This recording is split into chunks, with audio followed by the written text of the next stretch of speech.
Шындық, бірлік, адалдық. Мінекей балалар, отыра қойыңыздар. Осылай бүгінгі сабағымызды, қазақ тіл сабағымызды бастайық. Алдыңғы сабақта біздер қырмалас сөйлеммен жай сөйлемді өткен болатынбыз. Олай болса балалар, сіздерді алдыңғы сабақтарды қайталау мақсатында қазір мен сіздерге бірнеше сұрақтар қойдым. Сіздер соған жауап бересіздер.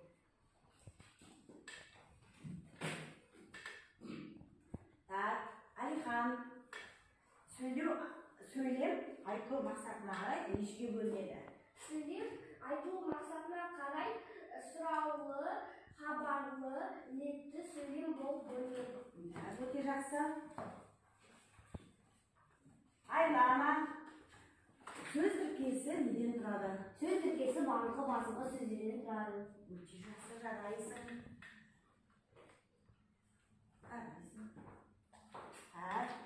Келесі неге бізде?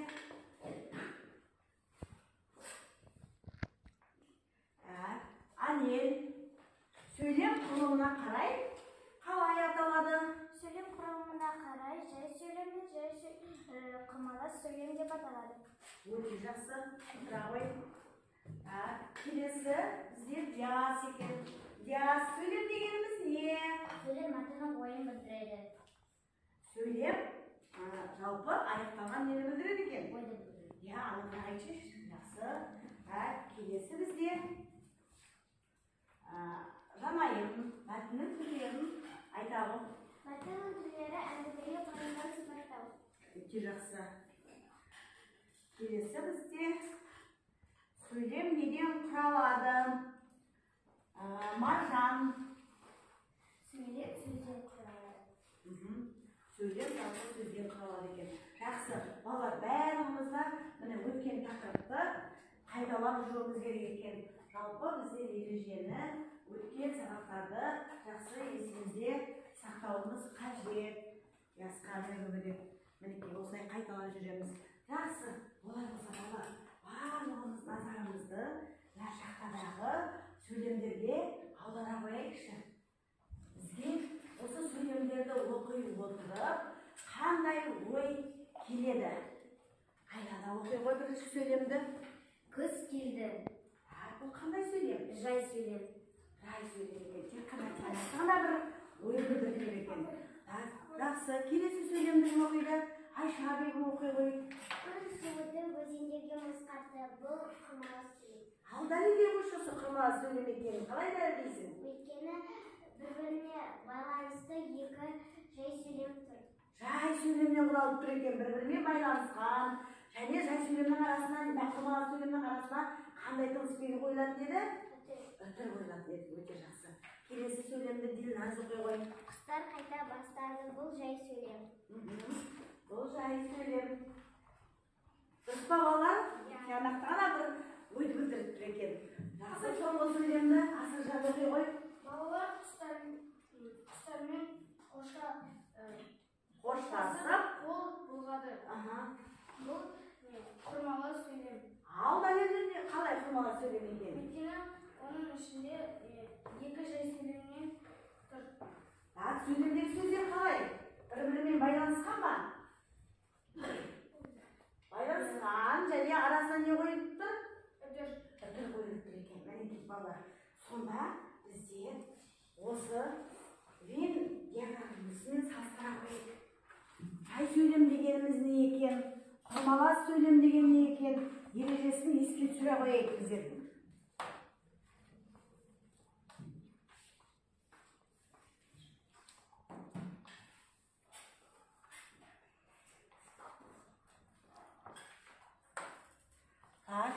Жай сөйлем дегеніміз не сонда балалар? Кім айтады? Жай сөйлем дегеніміз? Алихан айтады. Жай сөйлем тек қана бір тиянақты ойды білдіретін сөйлем.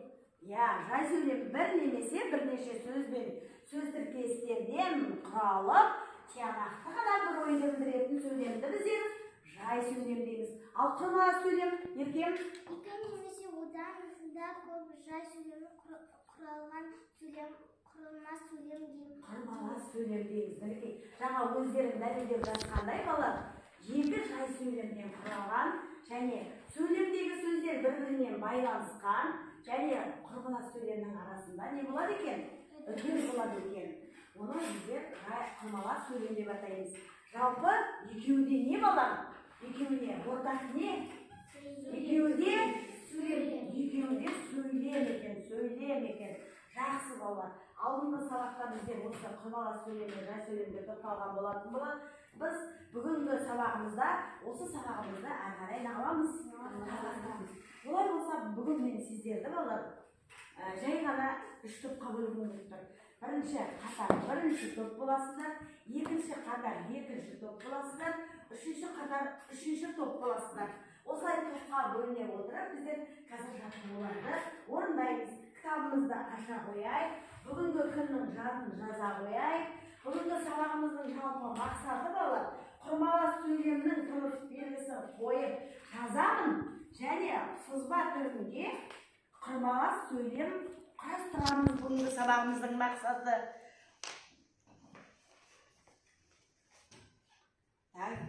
Тез-тез жаза қояйық. Жазып болғанымыз қаламсағымызды қойып, жүзеге отырамыз.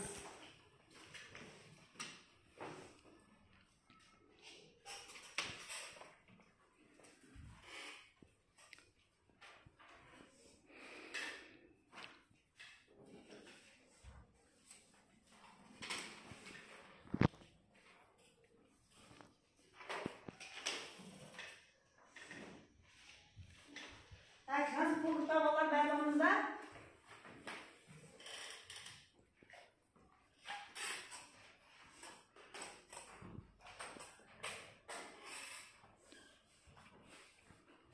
Жақсы, олай болса, кітабымызды ашып, кітабымыздағы 60-40 жаттығуды қарап қойып.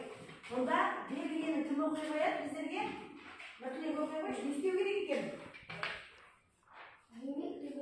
Жоқ, мына жаттығуды неде естелейік 64-ші жаттығуда? 64-ші жаттығуда мақал мәтіндерді оқып, жатқа жаса қойыңыз. Жақсы, отыра қой. Жылдам тез жаттай қойайық мақал мәтінді. Бір-бір топтан, бір-бір оқушыдан айтамыз. Және балалар мақалды жаттап қана қоймай, сөйлем мүшелеріне талдауымыз керек екен. Тез. Так, жаттадық па? Бірінші топтан кім айтқысы келіп отыр? Тағы бірінші топтан алдын тілек айта ғой бірінші. еңбек түбі береке, көптің түбі мереке. Еңбек түбі ол деген бастауыш, ал береке деген баяндауыш.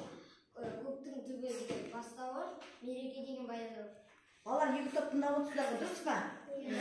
Олай болса, бірінші топты бағалай қойып. Өте жақсы. Ал екінші топтан кім дайындалды? Неге басқаларымыз қол көтермейміз? Тағы. Жандос. Жақсы адам едіңізі, жақсы жер жаныңызы. Сөйлем шетіне талдай қой. Жақсы анықтауыш, адам бастауыш. Елдің анықтауыш, ырысы ол баяндауыш. Ал жақсы ол да анықтауыш. Жер ол бастауыш. Жанның деген ол анықтауыш. Сосын ырысы дегеніміз ол баяндауыш. Дұрыс па балалар?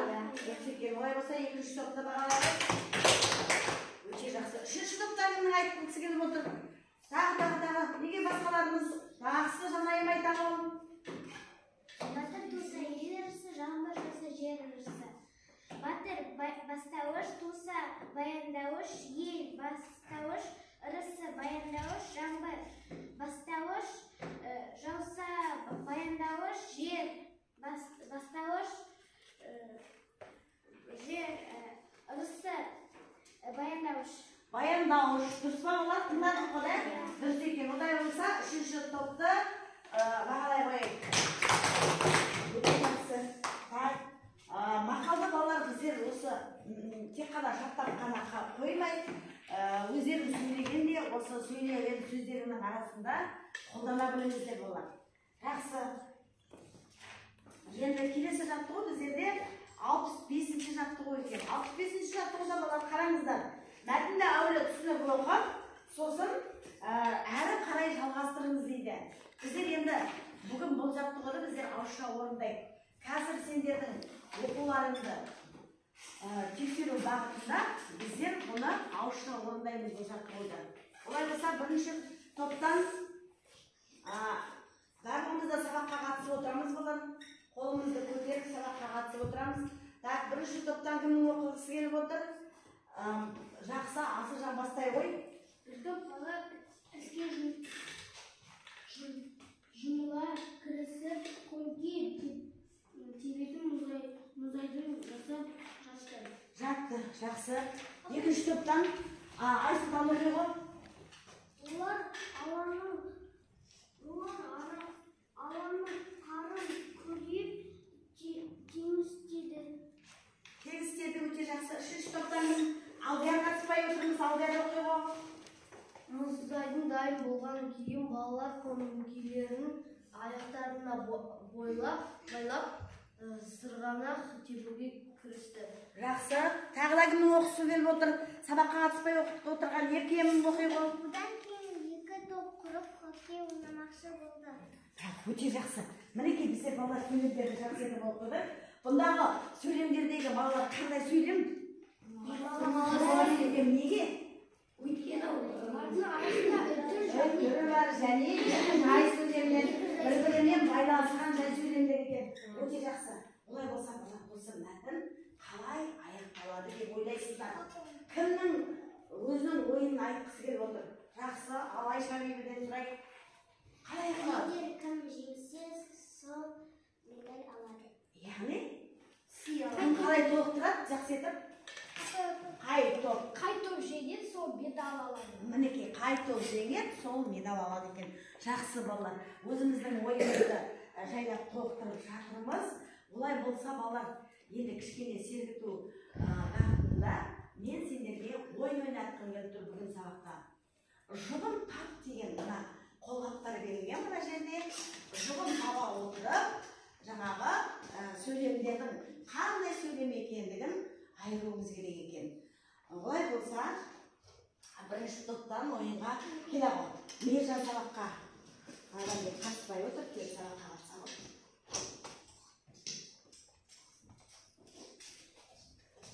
Өзіңе ұнаған қолғапты ала ғой түсті. Қайсысы ұнайды өзіңе? Жақсы. Сөйлемдерді оқи ғой бірінші. Әдепсіз бала, сорлы бала. Әдепті бала, арлы бала. Енді дұрыстап, енді сөйлеміңді құрастырып дұрыстап қоя ғой. Қалай болады бірінші сөйлемін? Әдепті бала, сорлы бала деген бірінші тұра ма? Қалай тұрады? Құрмалас сөйлем екен дұрыс. Қалай тұрсамыз? Былайдан тұрғызамыз екен, да? Ал оқи ғой. Әдепті бала, арлы бала. Әдепсіз бала, сорлы бала. Енді үйлесті ма балалар сөйлеміз? Жақ, құрмалас сөйлем екен. Оның құрмалас сөйлем екенін қайдан білдің? Құралған. Сөйлемдегі сөйлемдеріміз бір-бірінен не істеген? Байланысқан және арасында не тұр? Үтір тұр, жақсы отыра ғой. Сабаққа қатыспай отырсың ғой. Жақсы. Ары қарай жұбын табаны қолғаптың. Мына қатардан Еркем қатыса ғой. Еркем қатысқан жаққа сабаққа. Барлығымыз да қатысып отырайық бүгінгі сабаққа балалар. Сөйлемді бірінші оқышы.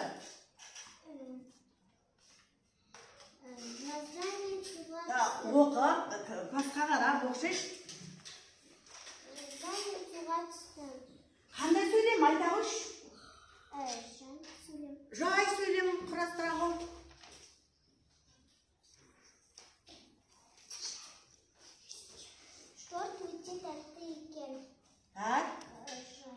Бұл да жай сөйлем дейді балалар, дұрыс па балалар? Себебі екеуі не балалар? Бір-бірімен байланыса ма балалар? Құрмалас сөйлем болу үшін не істеу керек? Байланысу керек. Байланысу керек. Бұл сөйлемдер бір-бірімен байланыспайды. Өте жақсы отыра ғой. Ары қарай келесі жұптымызды табады. Үшінші топтан Алдияр келе ғой. Алдияр қатыспай отырды екен де. Қатыспай отырған шақырып жатырмын балалар ойынға. Барлығымызды сабаққа жақсы қатысайық. Бірінші оқып алсайш. Оқи ғой сөйлеміңді.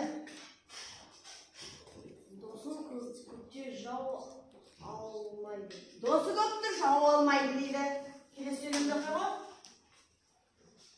Ақылы көпті дау алмайды. Ал айтағы енді осы қандай сөйлем? Тасқа қарап айтағы. Қандай сөйлем осы оқығаның?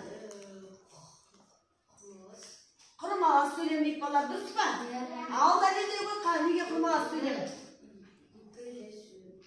Екі жай сөйлемнен құралып тұр екен де, бір-бірімен сөйлемдер байланысқан екен. Өте жақсы отыра ғой. Ал соңғы лаптың тағы Айлана келе ғой.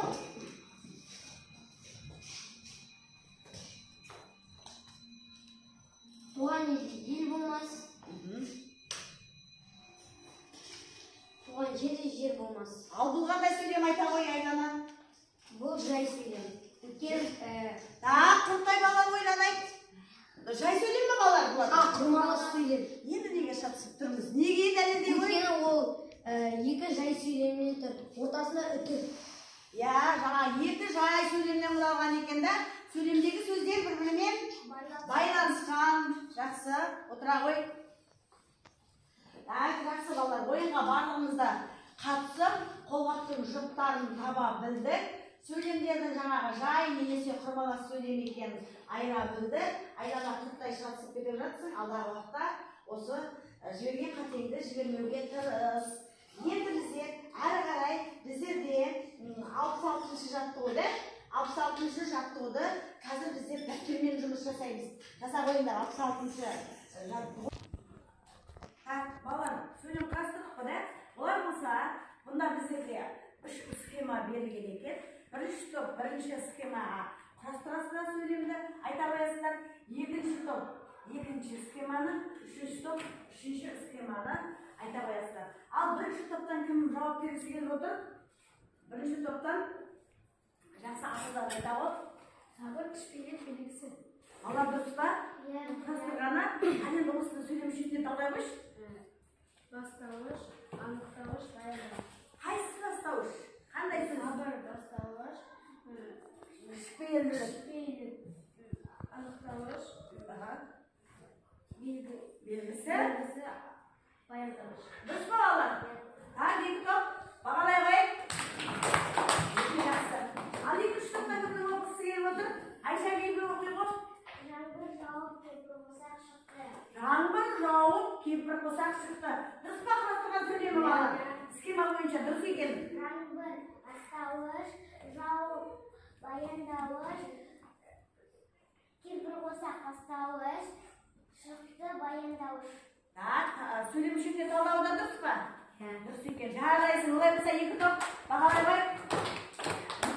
Үшінші топтан кім дайындалып отыр? Ерназ? Асықпай. Өсімдік көктемде жануарлар ұйқыдан оянады. Өсімдік бастауыш, көктемде анықтауыш, көктем баяндауыш, жануар баяндауыш, ұйқыдан Жануарлар. Не болады ол бала? Жануарлар неден? Бастауыш, иә? ұйқыдан бастауыш, Ұйқыдан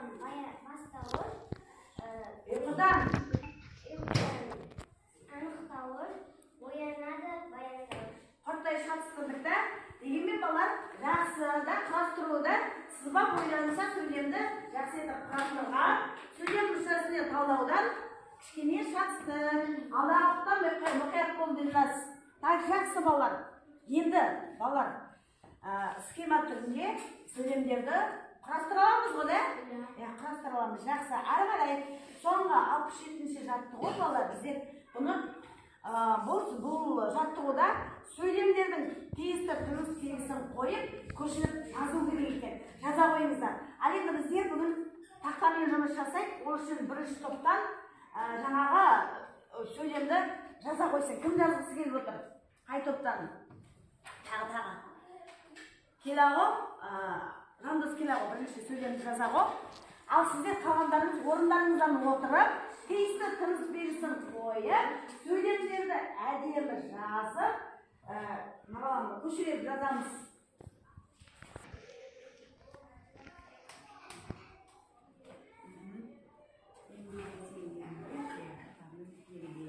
Жақсы, Жандос. Қолымыздан дәптерімізге жазып аламыз. Так. Тағдарын жазады балалар. Тақтаға. Ел маржан жаза ғой, тез жылдам. Тез сөйлемді.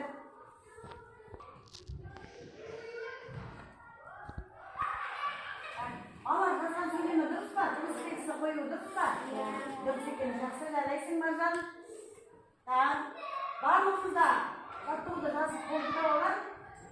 Жақсы, қалғаны біздер енді келесі сабақта тексере қоямыз. Енді барлығымызда балалар, назарымызды бер қарай аудара қояйықшы.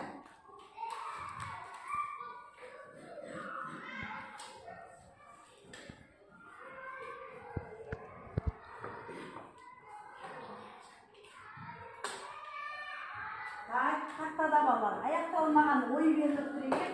Олар болса біздер ары қарай ойымызды жалғастырып, аяқтай қояйық. Кім оқиды? Тақтадағы. Маржан айтамын. Bir ғана тиянақты ойды білдіреді, жай сөйлем. Так, бір ғана тиянақты ойды білдіретін. Қандай сөйлем екен? Жай сөйлем екен, жақсы. Ары қарай. Келесісін жанайым. Екі немесе одан да көп сөйлем деп атайды. Құрмалас сөйлем деп атайды. Дұрыс аяқтады ма балалар? Келесі сөйледі. Жақсы. Келесі. Так, еркем. Жаңғы секрет заты бұл жай сөйлем. Дұрыс па балалар? Дұрыс екен. Жақсы. Соңғы. Тағы. Айналайын.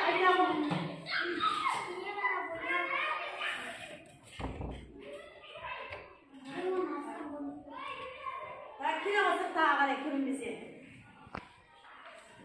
Кішкене ғана бойы бар, айналдырып киген тоны бар. Бұл қырмалас сөйлем. Дәлелдей ғой неге?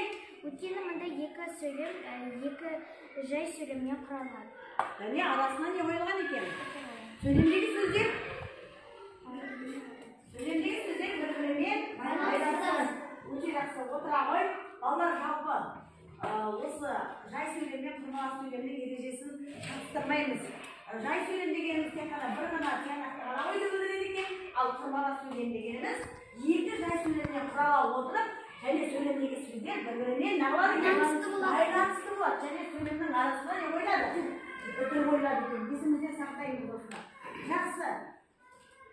Үйге тапсырма ала қойыңдар балалар. Үйге 68-ші жаттығу, 67-ші беттегі 68-ші жаттығу. Суретке қарай отырып, өздерің сөйлем құрастырып бересіздер. Жазып ала қойыңыздар күнделікке. Сонымен қатар балалар, бүгін сабақтан үйренген маңызды тұстарыңызды неге жаза қойыңыздар парақшаға.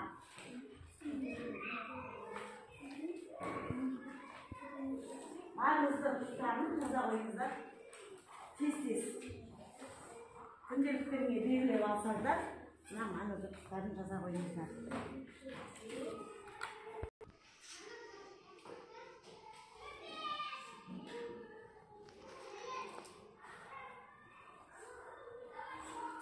Жақсы, жазып болсақ балар, өзінің жазғанымыз, ойын кім айта қояды?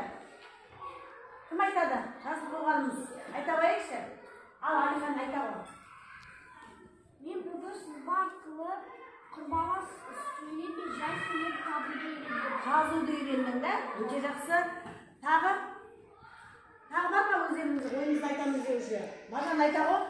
Мен бүгін жай сөйлем мен құрмалас сөйлемді айыруды үйрендім. Жақсы балар. Бүгінгі сабаққа барлығымызда жақсы қатыстық балар. Қатыспай қалған оқушы жоқ.